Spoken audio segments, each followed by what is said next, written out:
आज मॅरेथॉन बैठक झालेल्या आहेत, तुम्ही अमरावतीवर बैठक घेतली, असं आहे की आम्ही आमच्या जाहीरनाम्यामध्ये शेतकऱ्यांच्या कर्जमाफीच्या संदर्भातली घोषणा केली होती। त्या संदर्भात आम्ही मागच्या काळामध्ये एक समिती तयार करून कर्जमाफी कशी करायची, दीर्घकालीन उपाययोजना काय करायच्या, अशा सगळ्या गोष्टींचा निर्णय केला होता।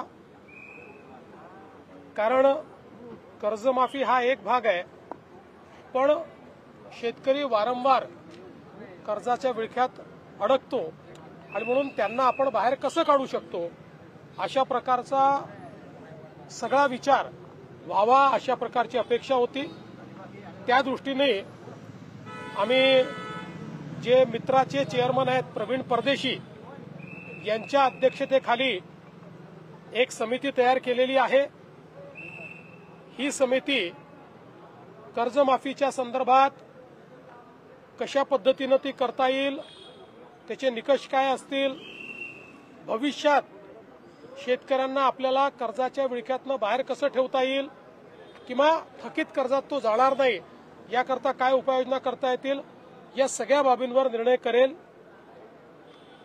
त्या संदर्भात आम्ही असा निर्णय आज केला आहे की एप्रिल महिन्याच्या पहिल्या आठवड्यात या कमिटीने आपलं कामकाज पूर्ण करावं आणि आम्हाला कर्जमाफी कशी करायची, त्याचे काय निकष ठरवायचे या संदर्भातला एक अहवाल द्यावा आणि या अहवालावर कर्जमाफीच्या संदर्भातला जो निर्णय आम्हाला करायचा आहे तो 3 महिन्यात म्हणजे 30 जून 2026 पूर्वी करण्याचा आम्ही निर्णय केलेला आहे।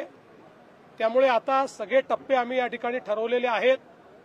सगळ्या नेत्यांशी आमची चर्चा झाली, अतिशय सकारात्मक चर्चा झाली। त्या चर्चेमध्ये त्यांनी देखील याला मान्यता दिलेली आहे। आम्ही त्यांना समजावून सांगितलं की आम्ही पहिल्या दिवशीपासून कर्जमाफीच्या बाजूचे आहोत, आम्ही दिलेलं आश्वासन पाळू हेच सांगितलेलं आहे। पण आता लगेच शेतकऱ्यांना त्यांच्या खात्यात पैसे देणं गरजेचं आहे। कर्जाची वसुली जून महिन्यात होणार आहे आणि आता जर आपण शेतकऱ्यांच्या खात्यामध्ये पैसे दिले नाहीत तर शेतकरी रबीचा पेरा देखील करू शकत नाही आणि म्हणून पहिल्यांदा तात्काळ शेतकऱ्यांना जे त्यांच्या खात्यात पैसे दिले पाहिजे त्याची सगळी तरतूद आम्ही केलेली आहे आणि ते पैसे आता शेतकऱ्याच्या खात्यामध्ये जाणं सुरू झालेलं आहे। जवळपास आज आम्ही अंदाज घेतला तर जवळपास 8,500 कोटी रुपये रिलीज झाले आहेत। त्यातले 6,000 कोटी प्रत्यक्ष खात्यामध्ये गेले आहेत आणि पुढच्या 2 दिवसात उरलेले पैसे जाणार आहेत। अजून 11,000 कोटी रुपये हे काल आम्ही जे कॅबिनेटला परवा मान्य केले तेही आता येत्या 2 ते 3 दिवसात रिलीज होणार आहेत आणि तेही शेतकऱ्यांच्या खात्यामध्ये जातील आणि अजून 1,500 कोटीची आम्ही प्रोव्हिजन केलेली आहे। त्यामुळे आता शेतकऱ्यांच्या खात्यामध्ये पैसे जाणं हे महत्वाचं आहे, ते आम्ही जाणं सुरू केलेलं आहे आणि माझा अंदाज आहे की पुढच्या 15 ते 20 दिवसात 90% शेतकऱ्यांच्या खात्यात हे पैसे पोहोचून जातील। 10% कदाचित अनेक वेळा आम्हाला अनुभव आहे, खात्याच्या अडचणी असतात त्या जाऊन सोडवाव्या लागतात, मल्टिपल खाती असतात, अशा प्रकारच्या गोष्टी असतात। त्यामुळे तेही आम्ही त्यांचेही जे बाकी 10% आहेत त्यांचेही आम्ही त्या ठिकाणी पूर्ण करू आणि फॉर्च्युनेटली याला कुठली आचारसंहिता नसते, त्यामुळे आचारसंहिता लागली तरी ही मदत त्यांच्या खात्यामध्ये जाऊ शकते। त्यामुळे आम्ही त्यांना समजावून सांगितलं की पहिल्यांदा ही मदत देणं हे महत्वाचं आहे, त्यामुळे ती मदत आम्ही देऊ आणि मग ही जी काही कमिटी आम्ही केलेली आहे या कमिटीचा रिपोर्ट घेऊन त्याच्या आधारावर आम्ही ही कर्जमाफी करू आणि त्याला त्यांनीही सकारात्मक अशा प्रकारची भूमिका त्याच्यावर घेतलेली आहे। त्यामुळे आता या संदर्भातले टप्पे आम्ही ठरवलेले आहेत। कृषी उत्पादकांना योग्य हमीभाव मिळावा अशी मागणी केली। कृषी उत्पादकांना योग्य हमीभाव मिळावा 6 जून वगैरे अशी कुठली तारीख नाही आहे, तारीख मी सांगितली 30 आहे, 30 जून पूर्वी करू। कृषी उत्पादकांना योग्य हमीभाव मिळावा अशी देखील मागणी शिष्टमंडळाकडे करण्यात आली। निश्चितपणे आम्ही त्यांना सांगितलं की आम्ही कृषी मालाच्या खरेदीकरता खरेदी केंद्र सुरू केलेले आहेत, त्याचे आकडेही आम्ही सांगितले, तिथे नोंदणी पण आपली सुरू झालेली आहे आणि आम्हीही विनंती केली आणि आम्ही त्यांना सांगितलं की सगळ्या शेतकरी नेत्यांनी विनंती करावी की कोणीही हमी भावाच्या खाली व्यापाऱ्यांना विकू नये। व्यापारी जर हमी भाव देत असेल तर व्यापाऱ्याला द्यावं, व्यापारी हमीभाव देत नसेल तर आपल्या केंद्रांवर आणून त्यांनी ते विकावं, अशा प्रकारची आम्ही सीएम सर आज मुंबईमध्ये 17 मुलांना ओलीस धरणाऱ्या एका व्यक्तीचा, रोहित आर्य नावाच्या व्यक्तीचा एन्काउंटर करण्यात आलेला आहे पवईमध्ये. काय तपशील आहे या घटनेविषयी? बघा, याचा सगळा तपशील पोलिसांनी आपल्याला दिलेला आहे. अतिशय विक्षिप्तपणे ज्या प्रकारे त्यांनी बोलून आणि मुलांना ओलीस धरलं, मी खरोखर पोलिसांचं अभिनंदन करेन की पोलिसांनी नीट ऑपरेशन त्या ठिकाणी केलं आणि त्या ऑपरेशनमध्ये अर्थातच त्याचा मृत्यू झालेला आहे, पण सगळ्या मुलांना सुखरूप पोलिसांनी बाहेर काढलेलं आहे. आता त्यातल्या ज्या काही गोष्टी आहेत त्याचं इन्व्हेस्टिगेशन सुरू झालेलं आहे, त्यामुळे संपूर्ण इन्व्हेस्टिगेशन झाल्यावरच बाकी गोष्टी सांगता येतील. आंदोलन मागे घेतलं जाणार का? बघा, आता त्यांचं समाधान झालंय की नाही हे तुम्हाला सांगतील.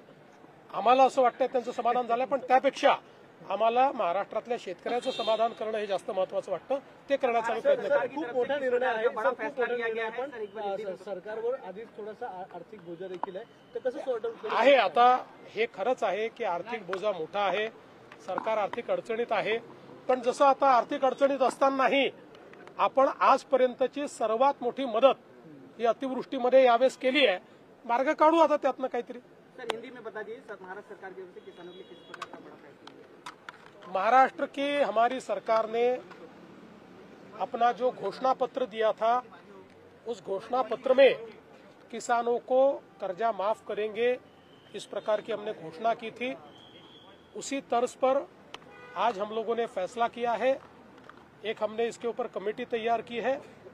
ये कमेटी किस प्रकार से कर्जा माफ करना है, उसके नियम निकष क्या होंगे, इसके ऊपर अभ्यास करके अप्रैल के फर्स्ट वीक में हमको एक अपना रिपोर्ट देगी और उसके बाद 3 महीने में यानी 30 जून से पहले हम लोग उस रिपोर्ट के आधार पर ये जो हमारे किसान हैं इन किसानों को कर्जा माफ करेंगे. पवई में सर जिस तरीके से इनकाउंटर किया गया है, उस पूरे मामले को किस तरीके से जांच हो रही है? देखिए, पवई का जो मामला है उसमें एक बहुत ही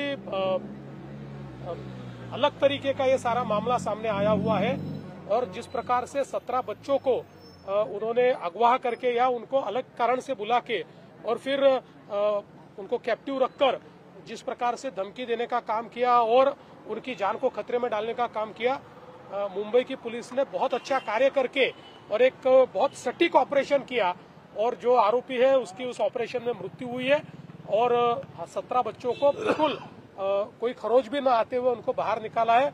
अभी इसकी जो बाकी तफसील है उसको बाद में आपको बताया जाए.